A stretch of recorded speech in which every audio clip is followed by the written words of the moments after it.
In the winter archives of 1841, concealed beneath layers of dust and administrative neglect within the basement of Maine General Hospital, a single leather-bound journal lay waiting to be discovered, its pages brittle with age and marked by the residue of candle wax, held secrets that the medical community of the modern era still struggles to comprehend fully.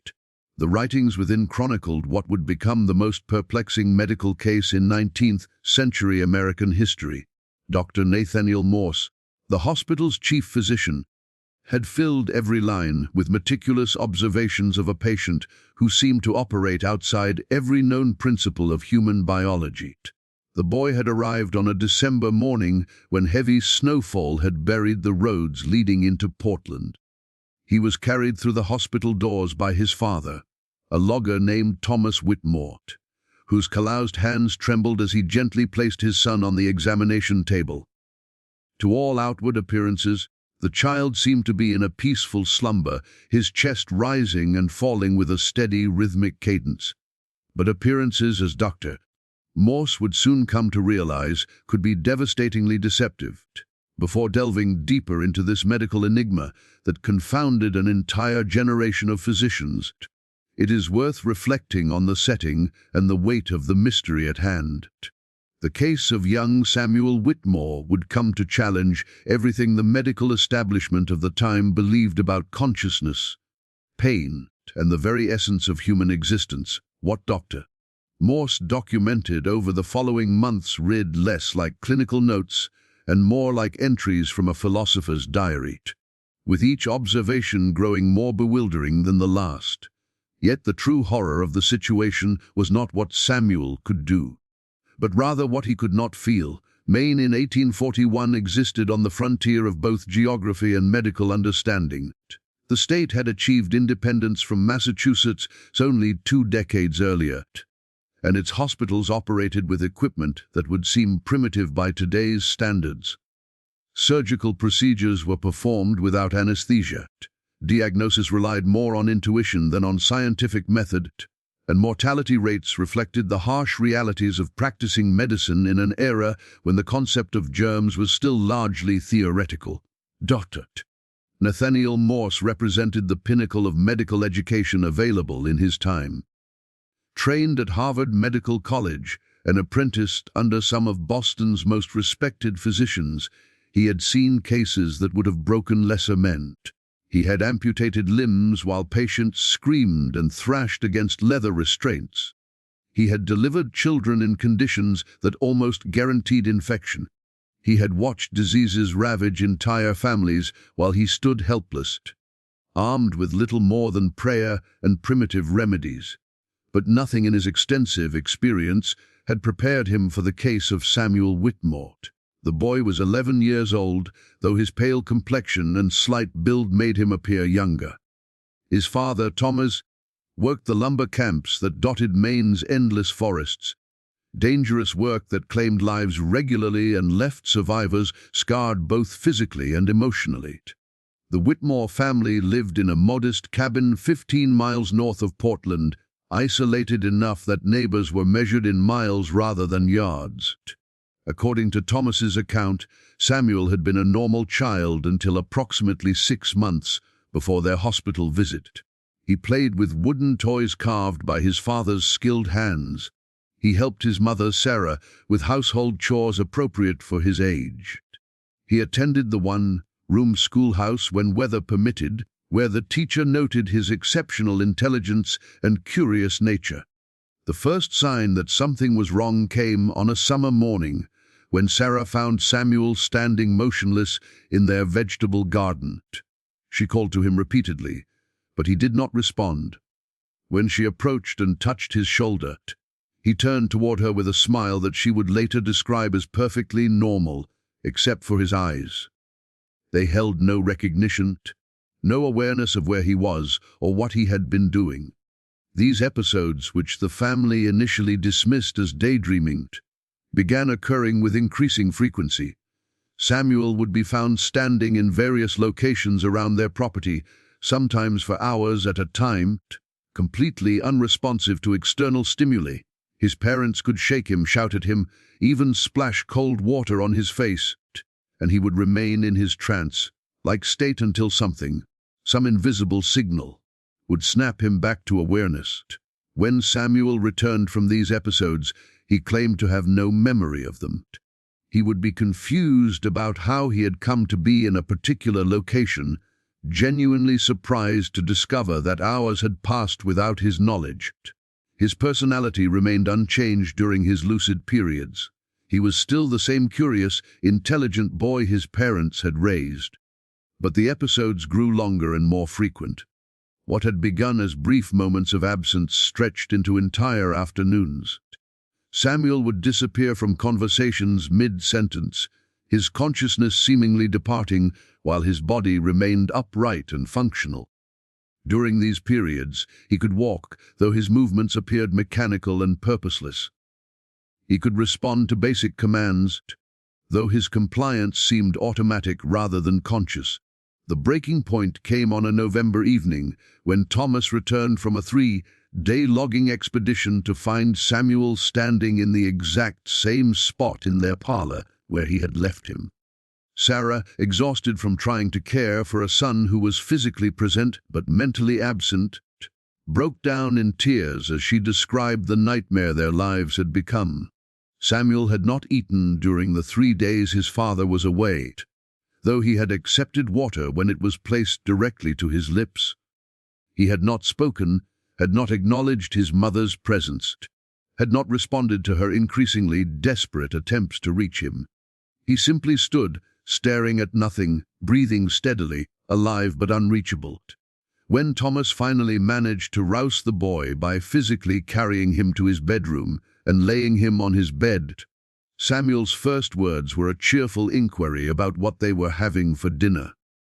He showed no awareness of the passage of time, no memory of the previous 3 days, no understanding of his mother's tear-stained face or his father's obvious distress. The decision to seek medical attention was not made lightly. The journey to Portland required a full day's travel over roads that were barely passable in winter conditions. The cost of consultation with a physician represented a significant financial burden for a family whose income depended on Thomas's dangerous work in the lumber camps. Most concerning of all was the uncertainty about what they would find when they reached the hospital. But the alternative, watching their son slip further into whatever strange realm claimed his consciousness, was unacceptable. Sarah packed their few belongings while Thomas prepared their wagon for the journey. Samuel, during one of his lucid periods, seemed excited about the prospect of visiting the city, chattering about the buildings and people he might see. The irony was not lost on his parents that their son's enthusiasm for the trip was itself a symptom of his condition. Any normal 11-year-old would have been frightened or at least apprehensive about visiting a hospital. Samuel's complete lack of concern suggested that his understanding of his own situation was as absent as his consciousness during the episodes.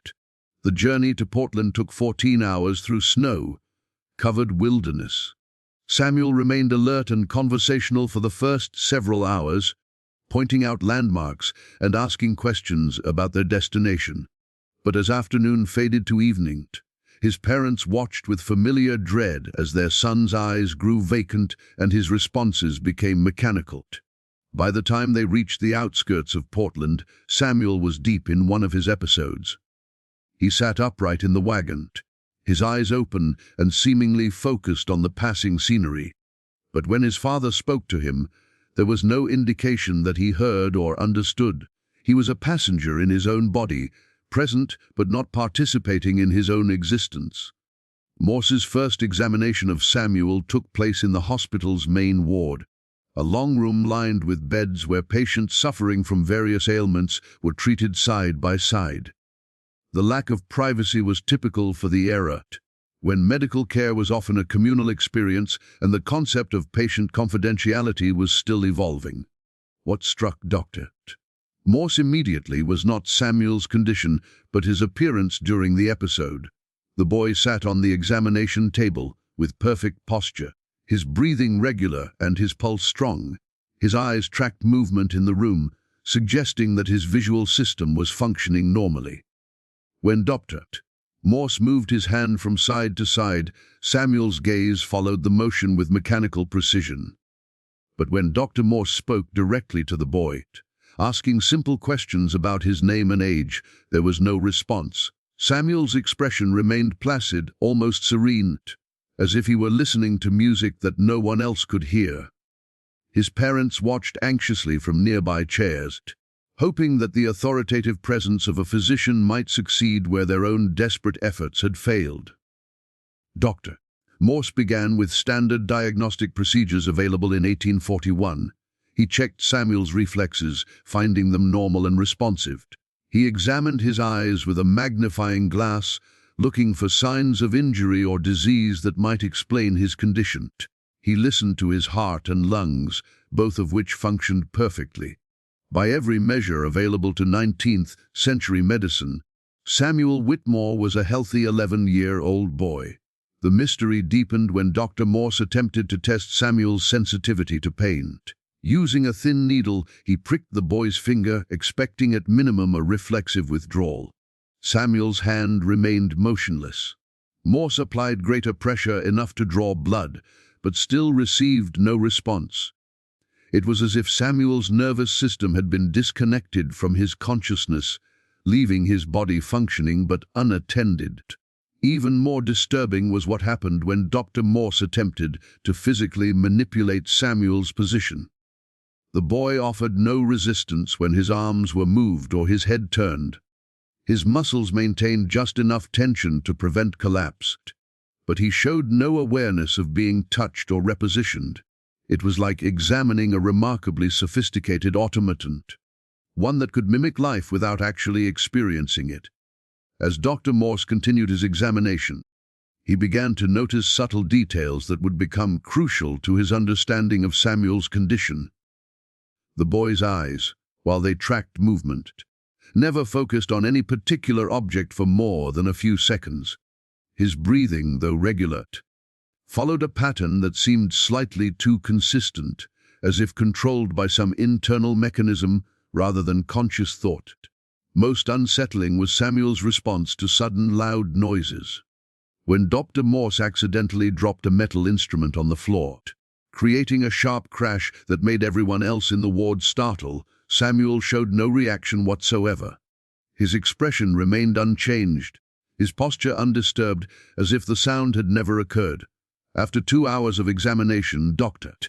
Morse was forced to admit that he had never encountered anything like Samuel's condition. The boy was not unconscious in any traditional sense. He was not paralyzed, as evidenced by his ability to walk and maintain posture. He was not deaf or blind, as his sensory systems appeared to function normally. Yet he existed in a state that seemed to hover between consciousness and complete absence, present in body but unreachable in mind. The implications of Samuel's condition extended far beyond individual diagnosis. If consciousness could be separated from physical function so completely, what did that suggest about the nature of human awareness itself? Dr. Morse found himself confronting questions that belonged more to philosophy than to medicine. Yet the boy sitting before him demanded answers that neither discipline could provide. As evening approached and the hospital prepared for night rounds, Samuel remained in his unchanged state. Dr. Morse made the decision to admit him for extended observation, hoping that time and careful study might reveal patterns or triggers that could explain his extraordinary condition. Thomas and Sarah were provided with lodging in the hospital's family quarters, though both understood that their son's case might require weeks or even months to resolve.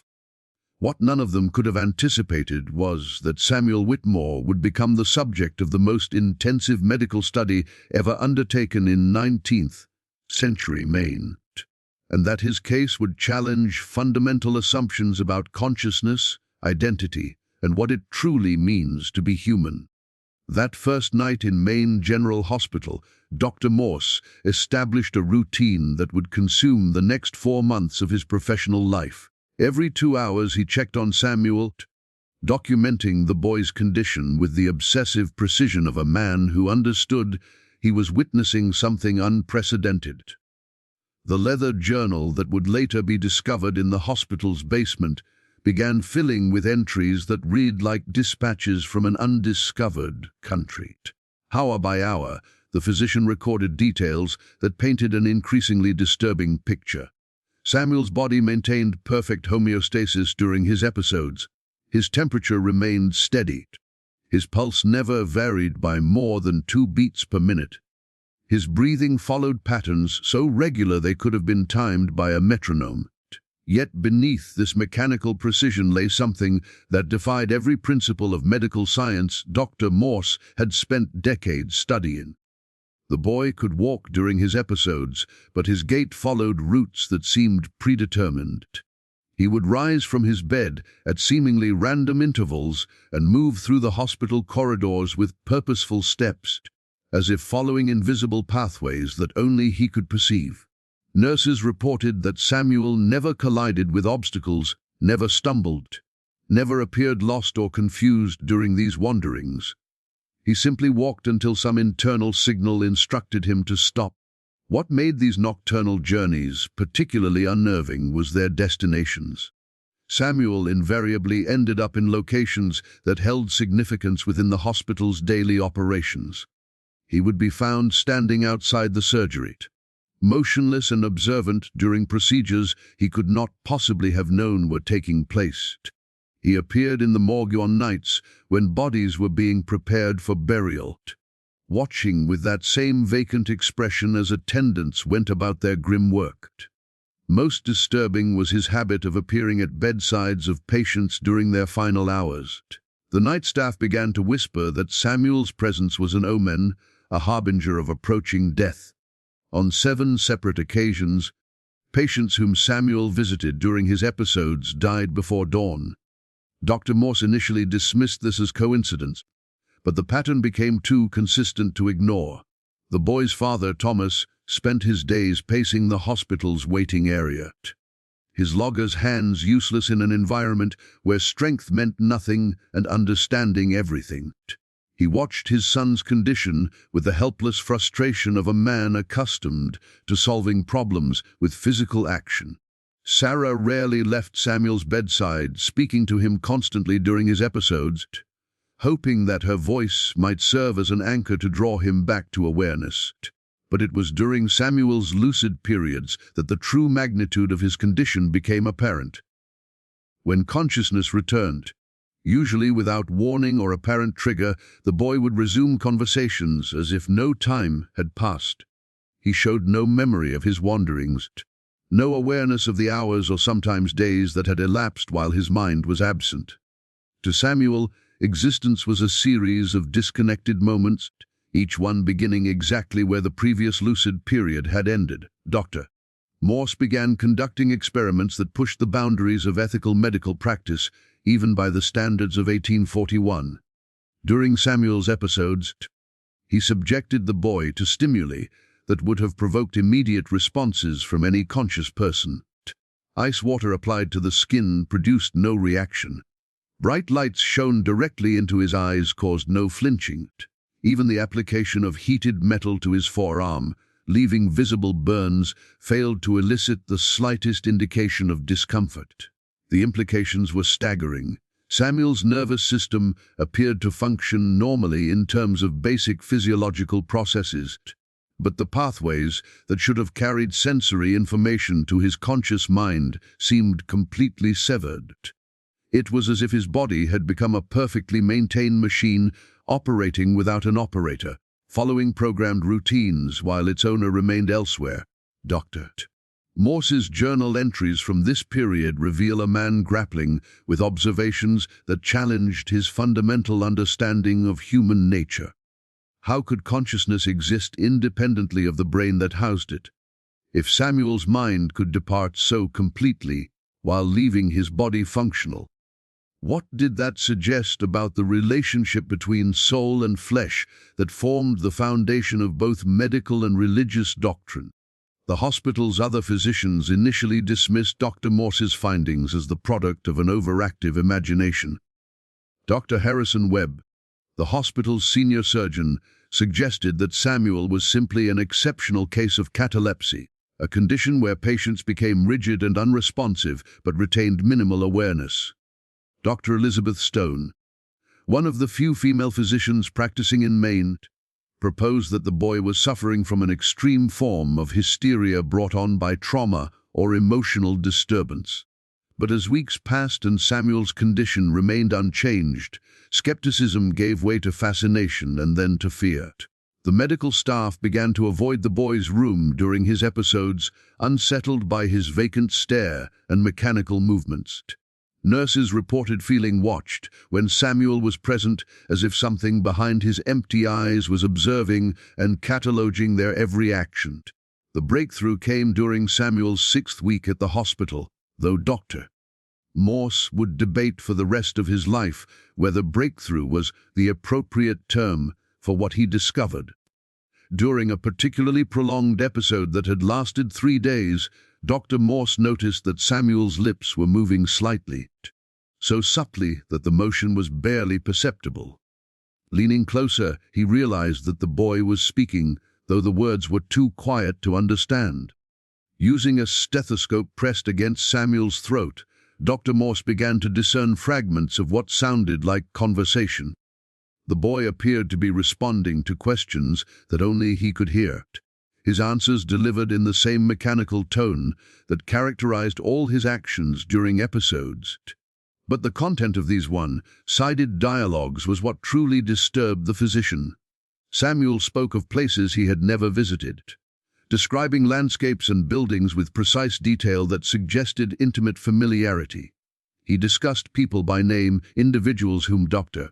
Morse later confirmed had no connection to the Whitmore family or their isolated community. Most unsettling were Samuel's references to events that had not yet occurred, future happenings described with the same matter of fact delivery he used for everything else. During one recorded conversation, Samuel provided detailed descriptions of a fire that would consume Portland's waterfront district. He specified which buildings would be affected, how the flames would spread, and even named individuals who would be injured in the blaze. Dr. Morse documented these predictions with clinical detachment, noting them as symptoms of the boy's delusional state. 3 weeks later, the fire occurred exactly as Samuel had described. The accuracy of the boy's predictions created a crisis of faith for Dr. Morse that extended far beyond medical science. If Samuel could perceive future events during his episodes, what did that suggest about the nature of time itself? Were his wandering periods actually journeys through temporal dimensions that normal human consciousness could not access? More predictions followed, each one documented with increasing urgency in Dr. Morse's journal. Samuel described the death of the hospital's head administrator from a heart ailment that would manifest the following month. He provided advanced warning of a smallpox outbreak that would strike the city's eastern districts. He even predicted the arrival of specific patients, describing their injuries and illnesses before they appeared at the hospital's doors.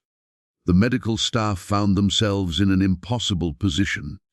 Samuel's predictions proved accurate with terrifying consistency, yet accepting their validity meant acknowledging phenomena that had no place in rational medical practice. Dr. Morse began to question whether he was treating a patient or documenting the existence of capabilities that humanity was not meant to possess. As winter gave way to spring, Samuel's episodes grew longer and more frequent. The periods of normal consciousness that had initially lasted hours were reduced to minutes. Brief flashes of ordinary boyhood awareness surrounded by ever-expanding stretches of absence. His parents watched helplessly as their son slipped further into whatever realm claimed his mind. Each lucid moment was a precious reminder of the child they were losing. The boy's physical condition remained perfect throughout this mental deterioration. His body showed no signs of the neglect that should have accompanied such prolonged dissociation from normal consciousness. He maintained appropriate weight, his muscles remained toned, his reflexes sharp. It was as if some invisible caretaker was maintaining his physical form while his mind wandered through dimensions that defied comprehension. Dr. Morse's journal entries from this period reveal a man approaching the limits of his sanity. The careful scientific observations gave way to philosophical speculation, then to barely concealed desperation. He had dedicated his life to healing, but Samuel's condition offered no path toward recovery because it defied classification as illness. The boy was not sick in any traditional sense.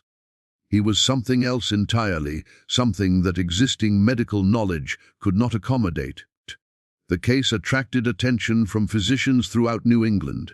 Dr. Marcus Whitman traveled to Boston to examine Samuel, bringing with him the latest theories about nervous disorders and mental affliction. Dr. Sarah McKinney arrived from New York with equipment designed to measure electrical activity in the human brain. Each expert left with more questions than answers, their confidence in medical science shaken by encounters with a condition that existed outside all known parameters. What these distinguished physicians discovered during their examinations would haunt their professional practices for years to come. Samuel's condition was not merely unresponsive to treatment, it appeared to be evolving, becoming more complex and disturbing with each passing week. Dr. Whitman's attempts to apply electrical stimulation therapy, a cutting-edge treatment in 1841, produced results that defied every principle of neurological science. When electrical current was applied to Samuel's limbs during his episodes, his muscles contracted normally, proving that his nervous system remained intact. But the boy showed no awareness of the painful procedure, no recognition that his body was being manipulated by external forces.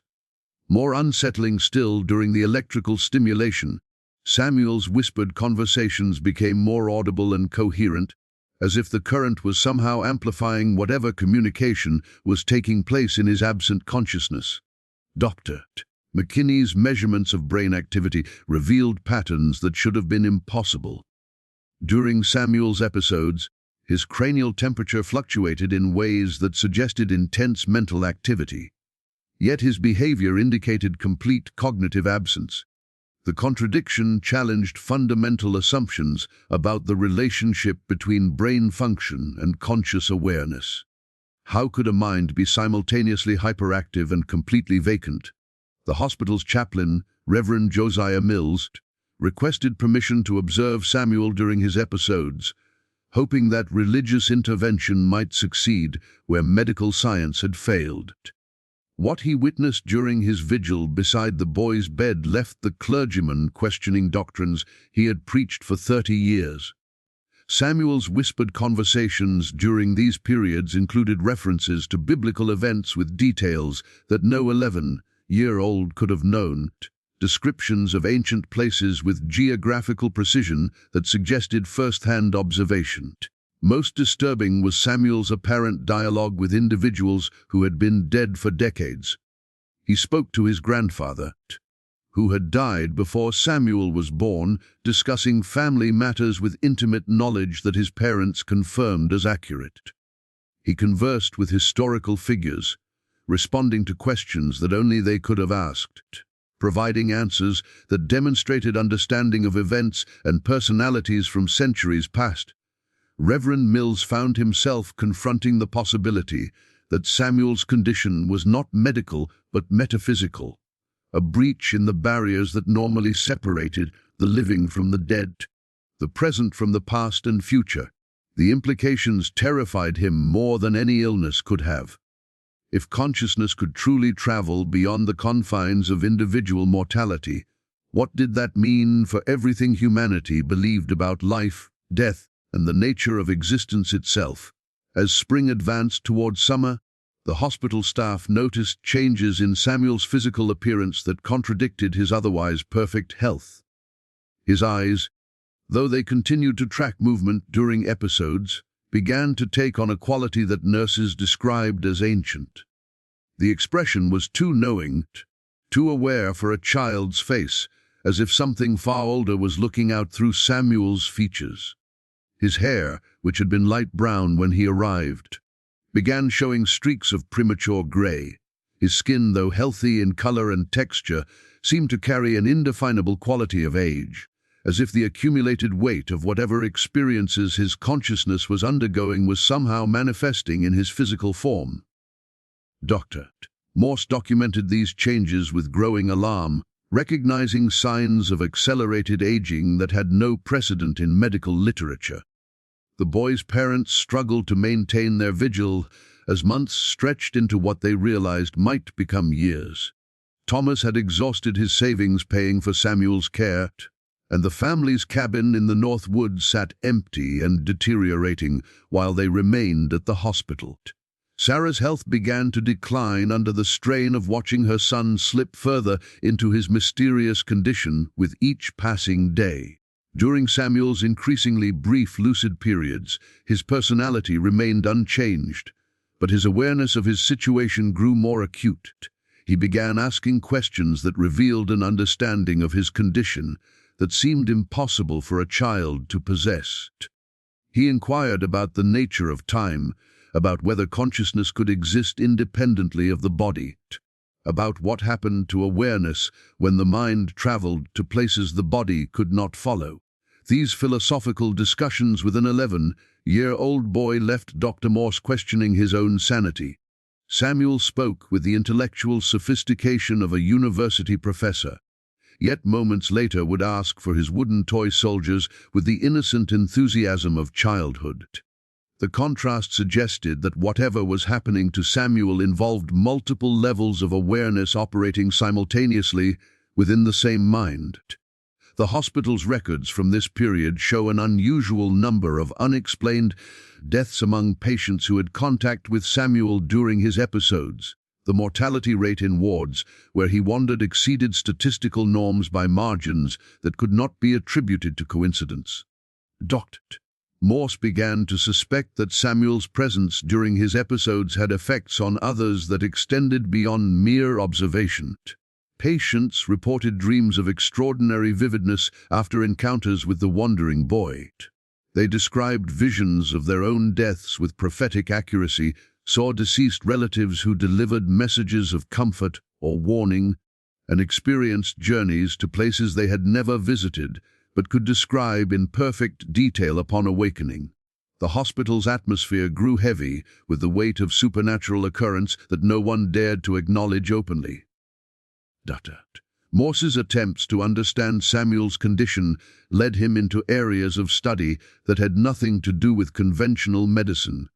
He began researching accounts of similar cases from other cultures, finding fragmentary references in texts from Tibet, India, and Egypt that described individuals capable of projecting in consciousness beyond physical boundaries. These ancient writings spoke of dangers associated with such abilities, warnings about minds that could become lost in other dimensions, unable to find their way back to their original forms. The parallels between Samuel's condition and these historical accounts were too consistent to dismiss as coincidence. References to premature aging, prophetic abilities, and communication with the deceased appeared across cultures that had no contact with one another, suggesting that Samuel's case might represent a rare but recurring phenomenon in human experience. As summer gave way to autumn, Morse made a decision that would haunt him for the rest of his life. Samuel's condition was not improving, and the boy's presence was creating disturbances throughout the hospital that threatened to destabilize the entire institution. Patients were refusing treatment, staff members were requesting transfers, and rumors of supernatural activity were spreading throughout Portland's medical community. The physician began exploring options for Samuel's care that extended beyond conventional hospitalization. He corresponded with institutions in Boston and New York that specialized in unusual cases, seeking facilities equipped to handle patients whose conditions fell outside normal medical categories. What he discovered was that no such facilities existed, at least not officially. However, Dr. Morse's inquiries did attract attention from individuals who claimed expertise in cases like Samuel's. A letter arrived from Dr. Augustus Meridian, who identified himself as director of a private research facility in the mountains of Vermont. Meridian claimed to have treated dozens of patients with conditions similar to Samuel's, offering hope for understanding if not cure. The correspondence that followed revealed Dr. Meridian's facility to be part medical institution, part philosophical research center dedicated to studying consciousness phenomena that conventional science could not accommodate. He described patients whose minds could travel through time, individuals who could communicate with the deceased, people whose awareness could separate completely from their physical forms while maintaining perfect bodily function. Dr. Meridian's theories about Samuel's condition were both fascinating and terrifying. He proposed that certain individuals possessed consciousness that was not fully contained within their physical brains, awareness that could expand beyond normal temporal and spatial boundaries when triggered by specific circumstances. Samuel, according to this theory, was not suffering from illness, but was experiencing an extreme manifestation of human potential that most people never accessed. The decision to transfer Samuel to Dr. Meridian's facility was not made lightly. Thomas and Sarah Whitmore had to choose between keeping their son in a hospital where his condition was not improving and sending him to an experimental institution that might offer understanding but guaranteed nothing. The choice was complicated by Samuel's own wishes, expressed during one of his rare lucid moments when he begged not to be sent away from the only home he could remember. But the alternative was watching Samuel disappear entirely into his episodes, losing even the brief flashes of normal consciousness that provided his parents with hope. Dr. Morse assured them that Dr. Meridian's facility represented the best chance for their son's recovery, though privately he wondered if recovery was even possible for a condition that might represent evolution rather than illness. The arrangements for Samuel's transfer were made in secret, away from the hospital's regular administrative channels. Dr. Meridian's representatives arrived at night, transporting the boy in a specially equipped carriage designed to accommodate patients during extended episodes. Samuel was deep in one of his absent states when he left Maine General Hospital, standing motionless in the carriage while his parents wept beside him, uncertain whether they would ever see their son again. Dr. Morse watched the carriage disappear into the darkness of an October night, carrying with it the most extraordinary case of his medical career and questions that would torment him until his death decades later. His journal's final entry about Samuel was a single sentence that captured both his professional frustration and his human anguish. The boy who could not be explained had vanished into mysteries deeper than medicine could fathom, leaving behind only questions about the true nature of human consciousness and the terrifying possibilities that lay hidden within the human mind. The records of what transpired at Dr. Meridian's facility in Vermont remain sealed to this day, locked away in archives that most scholars believe were deliberately scattered after the institution's abrupt closure in 1847. What little information survived comes from fragments of correspondence between Dr. Morse and his colleague, letters that paint a picture of experiments that pushed the boundaries of ethical research far beyond anything attempted in conventional medical practice.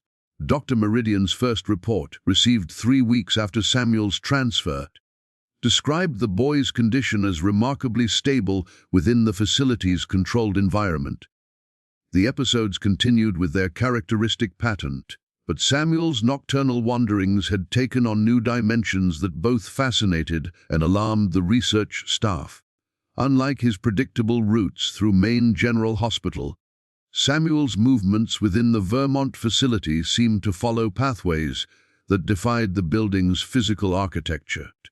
Attendants reported finding the boy in rooms that should have been inaccessible, standing motionless in locked chambers that required keys he could not possibly have obtained. Security measures designed to contain patients during episodes proved ineffective against Samuel's ability to appear wherever his absent consciousness directed him. The facility's layout, originally designed with multiple barriers and checkpoints, seemed meaningless when confronted with a patient whose awareness operated outside normal spatial limitations. More disturbing were the changes in Samuel's whispered conversations during episodes. The fragments of dialogue that Dr. Morse had documented at Maine General Hospital evolved into extended discussions that facility staff could hear clearly from adjoining rooms. Samuel appeared to be receiving instruction from his invisible companions, learning techniques and acquiring knowledge that no 11-year-old could have possessed through normal means. Dr. Meridian's letters described sessions where Samuel, during his episodes, demonstrated abilities that challenged fundamental assumptions about human consciousness. The boy could describe events occurring simultaneously in distant locations, providing real-time accounts of activities happening hundreds of miles away, with accuracy that was later confirmed by telegraph communications. His awareness seemed capable of expanding across vast distances while his body remained stationary within the facility's walls. The research staff began documenting Samuel's prophetic statements with systematic precision, creating detailed records of his predictions and their eventual fulfillment. The boy's accuracy rate exceeded 90%, a consistency that transformed what had initially been dismissed as delusional rambling into a phenomenon that demanded serious scientific consideration.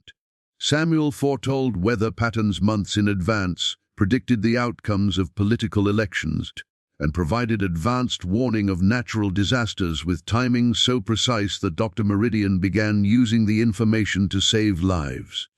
But the most unsettling aspect of Samuel's evolving condition was his apparent communication with other patients at the facility. Dr. Meridian housed dozens of individuals whose consciousness operated outside normal parameters, people whose minds could travel through time, individuals who claimed contact with deceased relatives, patients whose awareness existed partially in dimensions that conventional science could not measure. Samuel's episodes began synchronizing with those of other patients, creating periods when multiple consciousness-displaced individuals would stand motionless throughout the facility, apparently engaged in collective experiences that excluded their physical surroundings entirely. During these group episodes, the facility's atmosphere would change in ways that affected even the staff members. Temperatures would fluctuate without apparent cause. Electromagnetic equipment would malfunction, and sensitive individuals would report overwhelming sensations of being observed by unseen presences. Dr. Meridian's correspondence with Dr. Morse revealed growing concerns about the cumulative effects of housing so many anomalous patients in a single location. The facilities seemed to be amplifying whatever forces allowed these individuals to transcend normal awareness limitations, creating an environment where the boundaries between dimensions grew increasingly permeable. Staff members began experiencing their own episodes of displaced consciousness, finding themselves with memories of events they had never witnessed, knowledge of places they had never visited, and awareness of conversations they had never participated in. The phenomenon spread through the facility like a contagion of expanded awareness, affecting everyone who spent extended time in proximity to the patients. Samuel's physical transformation accelerated during his time at the Vermont facility. The premature aging that Dr. Morse had documented became more pronounced, with the boy's appearance shifting from that of a child to something indefinably older and more knowing. His eyes during both episodes and lucid periods held depths of experience that seemed impossible for someone who had lived barely 12 years. His parents received weekly reports from Dr. Meridian, letters that became increasingly cryptic as months passed.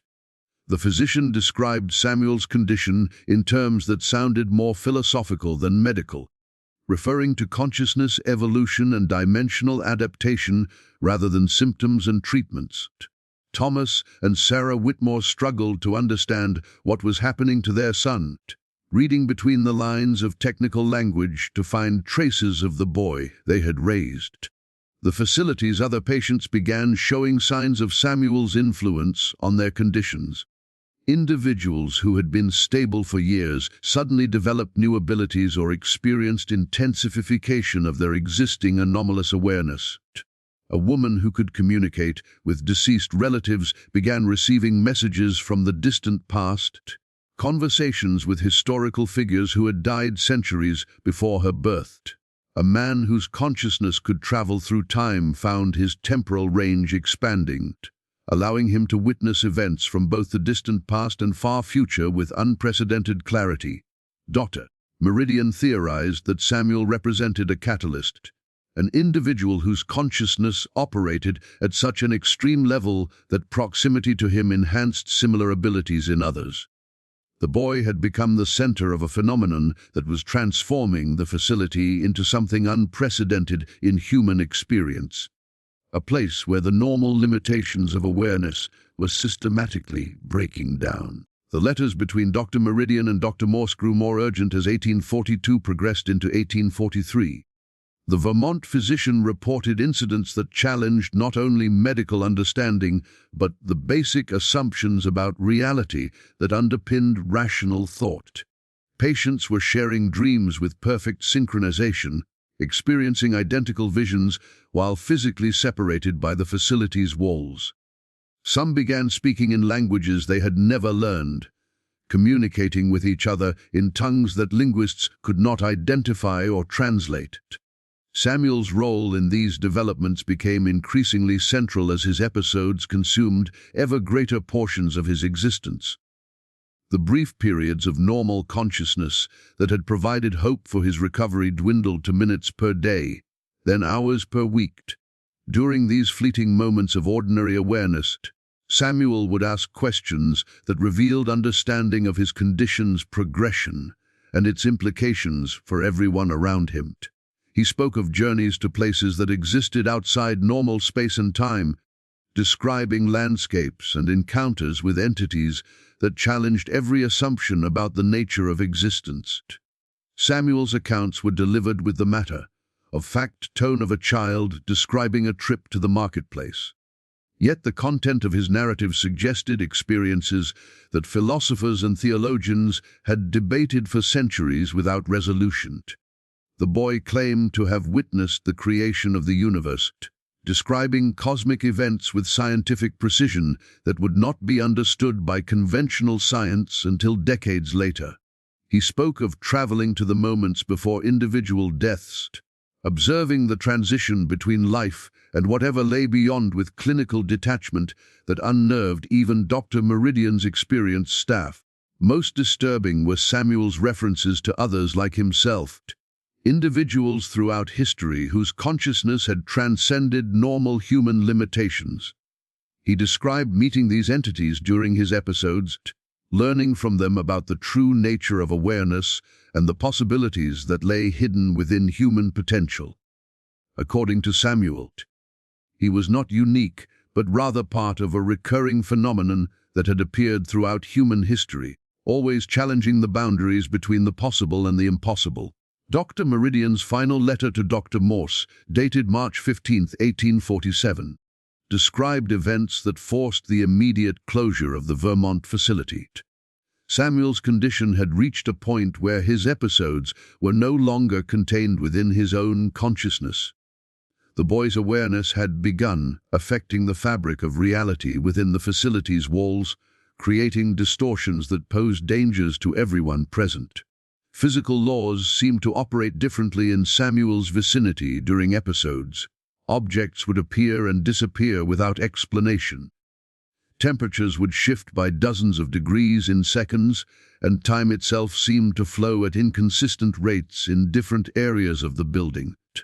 Clocks throughout the facility showed different times despite being synchronized daily, and staff members reported experiencing temporal displacement, where hours would pass in minutes or minutes would stretch into subjective hours. The final incident occurred during a group episode involving Samuel and 7 other patients. Witnesses described a phenomenon where the affected individuals seemed to fade from physical view while remaining audibly present. their voices continuing conversations that observers could hear but whose speakers could no longer be seen. The episode lasted 4 hours by external measurement, but the patients later reported experiences that spanned subjective years. When normal awareness returned, 3 of the patients had aged visibly by decades. Their hair turned white and their faces lined with the marks of advanced years. Samuel himself appeared unchanged, but his few moments of lucid consciousness revealed a mind that had accumulated experiences far beyond his chronological age. He spoke with the wisdom of someone who had lived multiple lifetimes, yet his body remained that of a 12-year-old boy. Meridian made the decision to evacuate the facility immediately, dispersing the patients to various institutions where their conditions could be managed individually rather than collectively. The building itself was sealed and abandoned, its contents left exactly as they were during the final episode. Local authorities were told that structural damage had made the facility unsafe for habitation, a convenient explanation that avoided questions about phenomena that had no rational answers. Samuel Whitmore was transferred to a private sanitarium in the Adirondack Mountains of New York, a facility that specialized in housing patients whose conditions required complete isolation from society. His parents were informed that his case had progressed beyond any possibility of conventional treatment, that their son existed in a state between life and something else entirely. The sanitarium's records, discovered decades later during renovation of the abandoned building, contained only fragmentary information about Samuel's final years. Attendance notes described a patient who spent most of his time in profound episodes, his consciousness apparently traveling to destinations that remained forever beyond understanding. During his rare moments of normal awareness, Samuel would ask about his parents, wonder about the passage of time, and express confusion about the accumulating weight of experiences his mind carried. The records end there, with Samuel Whitmore lost to history and to the dimensions his consciousness had learned to navigate. Dr. Morse died in 1879. His leather journal the only testament to a case that challenged everything medicine thought it understood about the human mind. The sanitarium burned in 1891, taking with it whatever secret Samuel's final years might have revealed. To date, neuroscience speaks of consciousness as an emergent property of brain chemistry, a phenomenon bound by the physical limitations of neural networks. Yet somewhere in the archives of forgotten medicine, a boy's story whispers of possibilities that science still cannot explain. Samuel Whitmore remains the patient no doctor could cure, because perhaps he was never sick at all. His case endures as a haunting reminder that the human mind may hold capacities far beyond our current understanding, and that the boundaries of consciousness remain one of the great unsolved mysteries of existence. The questions raised by his condition continue to echo through the corridors of medical history, challenging each new generation to reconsider what it truly means to be aware, to feel, and to exist within the fragile confines of the human body.